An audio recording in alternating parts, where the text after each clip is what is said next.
ఇప్పటివరకు steel plant ప్రైవేటీకరణ మాత్రమే జరుగుతుందనేది అంశం చూస్తూ వస్తున్నాం.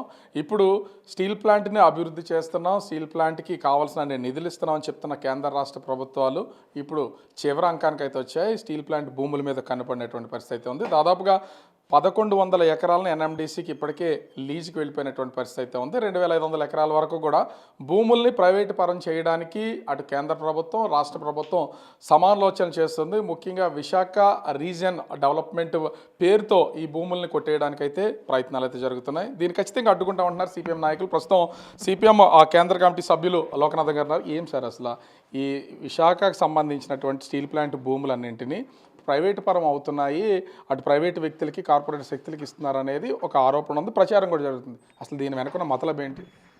చంద్రబాబు నాయుడు గారు కూటమి ప్రభుత్వం వచ్చిన తర్వాత కుట్రలు పనుతా ఉంది. ఒకవైపున ఉత్పత్తి బాగా జరుగుతున్నప్పుడు కార్మికులు ఎవరైతే ఉన్నారో కార్మికులను ఉపాధి అవకాశాలు కల్పించాలి. వీఆర్ఎస్ పేరుతో మూడోసారి వీఆర్ఎస్ ఇస్తూ ఉన్నారు. ఏదైతే ముడి సరుకు ఉందో ముడి సరుకు కూడా నాణ్యతమైన ముడి సరుకు ఇవ్వని స్థితి ఉంది.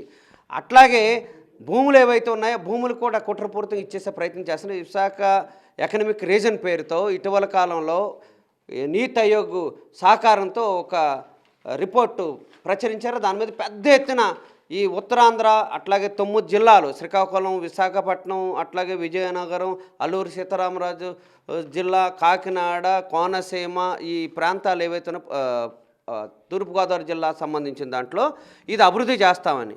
ఏంటి అభివృద్ధి చేస్తారు? ఏవైతే భూములు ఉన్నాయో పేదలు సాగు చేసుకున్న భూములు, గిరిజనులు సాగు చేసుకున్న భూములు, అట్లాగే వృత్తిదారులు సాగు చేసుకున్న భూములన్నీ ప్రైవేటు వాళ్ళకి ఇచ్చేవాళ్ళన్న దాంతో ఒక కుట్రపూరితంగా ఉందనేది స్పష్టం. దీనిలో భాగంగానే ఇప్పుడు విశాఖ స్టీల్ ప్లాంట్కి సంబంధించిన భూములు ప్రైవేటీకరణ అవ్వబోతున్నాయా? ఖచ్చితంగా. ఎందుకంటే ఇదో వాళ్ళు ఏదైతే రిపోర్ట్ పెట్టారో ఆ రిపోర్ట్లో 2500 ఎకరాలు స్టీల్ ప్లాంట్ భూముల్ని మేము ప్రైవేట్ వాళ్ళకి ఇస్తామనేది స్పష్టంగా చెప్పున్నారు. అంటే వీళ్ళు విశాఖపట్నం స్టీల్ ప్లాంట్ ప్రయోజనాల కన్నా అదాని అట్లాగే నిప్పన్ స్టీల్ ప్లాంట్ ప్రయోజనాలే కీలకం అనేది అందులో స్పష్టంగా పేర్కొంటున్నారు. అదే కాదు, మనందరూ తెలుసు స్టీల్ ప్లాంట్ని అభివృద్ధి చేస్తామని చెప్పి ఈరోజు నిప్పన్ స్టీల్ ప్లాంట్కి సొంత గనుల గురించి మాట్లాడుతూ ఉన్నారు, భూముల గురించి మాట్లాడుతూ ఉన్నారు. స్టీల్ ప్లాంట్ ప్రయోజనాల కన్నా నిప్పన్ స్టీల్ ప్లాంట్కి సంబంధించిన దానిలో ప్రయోజనాలు కీలకం ఉన్నాయన్నది ఇటీవల కాలం మనందరూ తెలుసు. అక్కడ అప్పలరాజు అని సిపిఎం పార్టీ లీడరు ఎవరైతే భూములు కోల్పోయారో వాళ్ళందరికీ ఉపాధి అవకాశాలు కల్పించాలి, ప్యాకేజ్ ఇవ్వాలని పెద్ద ఎత్తున ఉద్యమం చేస్తుంటే పీడీ యాక్ట్ పెట్టి జైల్లో పెట్టారు. పీడీ యాక్ట్ ఎవరు పెడతారు?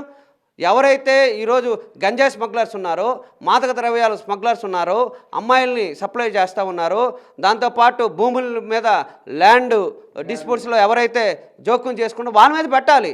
ఈరోజు గంజాయి వ్యాపారస్తులందరూ బయట ఉన్నారు, దానికి వ్యతిరేకించిన వాళ్ళు జైల్లో ఉన్నారు.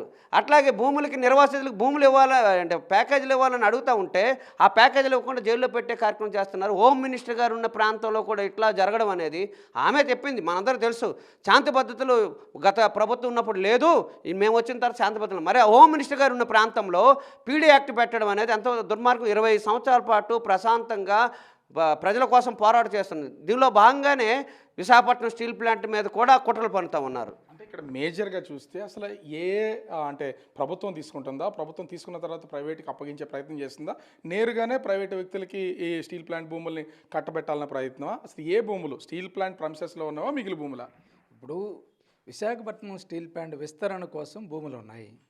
ఆ విస్తరణలో ఉండేటటువంటి భూములు 2500 ఎకరాలని చంద్రబాబు నాయుడు గారు మోడీ గారితో మాట్లాడుకొని దాన్ని రాష్ట్ర ప్రభుత్వం తీసుకొని దాన్ని అదానీకో మెట్టలకు ఇవ్వాలనేటువంటి కుట్ర అనేటువంటి చేస్తూ ఉన్నారు. దానికి అభివృద్ధి అనేటువంటి ముసుగు తొలిగారు. దాంట్లో భాగంగానే రాష్ట్ర ప్రభుత్వం విద్యుత్ బకాయిల్ని మేము తీసుకోవటం లేదు స్టీల్ ప్లాంట్ దగ్గర నుంచి, ఆ విద్యుత్ బకాయిలకి ఈక్విటీగా ఇవ్వండి, దానికి సమానంగా 2500 ఎకరాల భూమి ఇవ్వాలనేటువంటి కుట్ర అనేటువంటిది దీని వెనక ఉందనేటువంటిది స్పష్టంగా కనిపిస్తూ ఉన్నది. అందువల్ల భూముల్ని ఎట్లాగైనా లాగేసుకొని వాటిని కార్పొరేట్కి ఇవ్వాలనేటువంటి చంద్రబాబు నాయుడు యొక్క కుట్ర. పైకి అసలు ఎన్ఎండిసికి ఇవ్వడం అనక ఆంతర్యం ఏంటి? అసలు ఎన్ఎండిసికి అది పెల్లెట్ ప్రాజెక్ట్ కడతామనేటువంటి దాంతో అది తీసుకోవటం జరిగింది. 1100 ఎకరాలు. ఇప్పుడు అది నిర్మాణం ఈరోజు కూడా జరగలేదు. ఆ 1100 ఎకరాలని 33 ఏళ్ళు లీజుకి ఇప్పుడు నరేంద్ర మోడీ గారు చంద్రబాబు నాయుడు గారు ఇద్దరు కుమ్మక్కయ్యి దాన్ని పక్కనే ఉండేటటువంటి అదానికి కట్టబెట్టిన ఆశ్చర్యం పోవాల్సిన అవసరం లేదు.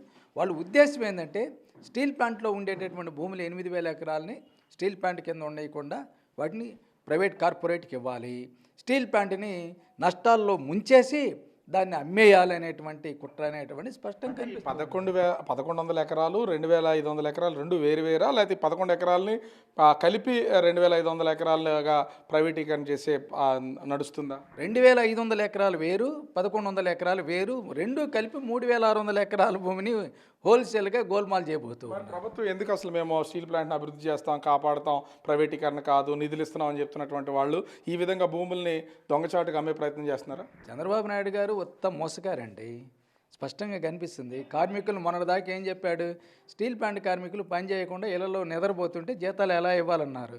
స్టీల్ ప్లాంట్ వైట్ ఎలిఫెంట్ అని నష్టాల్లో కూరుకుపోయిందనేటువంటి చాలా దుర్మార్గంగా మాట్లాడారు.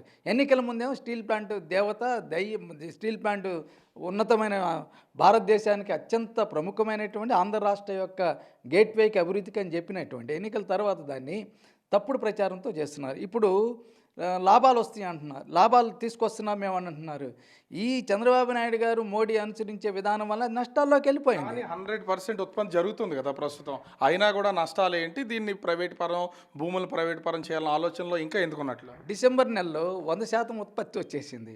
6 లక్షల టన్నులు స్టీల్ ఉత్పత్తి చేశారు, అయినా నష్టమే వచ్చేసింది. గత 9 నెలల నుంచి ఉత్పత్తి బాగా జరుగుతూ ఉన్నది, అయినా 780 కోట్ల రూపాయలు నష్టాలు వచ్చింది. ఎందుకంటే స్టీల్ ప్లాంట్లో తయారు చేయాల్సినటువంటి కోక్ కానీ, సింటర్ కానీ, లేకపోతే ఐరన్ ఓర్ రానియకుండా బయటికి మార్కెట్లో, ప్రైవేట్ మార్కెట్ వాళ్ళందరూ తెలుగుదేశం వాళ్ళు, బీజేపీ వాళ్ళు, ఇటువంటి వ్యాపారస్తులు వాళ్ళ దగ్గర నుంచి 100 రూపాయలది 125, 130 రూపాయలు పెట్టి కొనుగోలు చేసి ఉత్పత్తి ఖర్చులను పెంచేసి దాన్ని నష్టాల్లోకి పూర్తి చేశారు. నష్టాలేమో స్టీల్ ప్లాంట్కి, లాభాలేమో ప్రైవేట్ కంపెనీలకి, రాజకీయ పార్టీలతో ముడిపడి ఉన్నటువంటి వాళ్ళకి విధంగా వీళ్ళు తీసుకొచ్చారు. అందువల్ల ఉత్పత్తి 100% వచ్చినా ఈ తప్పుడు విధానం వలన, వీళ్ళు తీసుకున్న నిర్ణయాల వలన విశాఖపట్నం స్టీల్ ప్లాంట్ నష్టాల ఊపిలో కూరిపోయింది. లేకపోతే ఈ 9 నెలల కాలంలో కనీసం 2000 కోట్ల రూపాయల లాభం వచ్చేది, కార్మికులు చెప్పినట్లు విన్నట్లయితే. కానీ ఆ విధంగా వినకుండా వాళ్ళ యొక్క కుట్రతోటి దీన్ని నష్టాలు పాలు చేసి దీన్ని ఎట్లాగైనా అమ్మాలనేటువంటి దుర్మార్గ ఆలోచన తప్ప ఇంకోటి ఏం కాదు.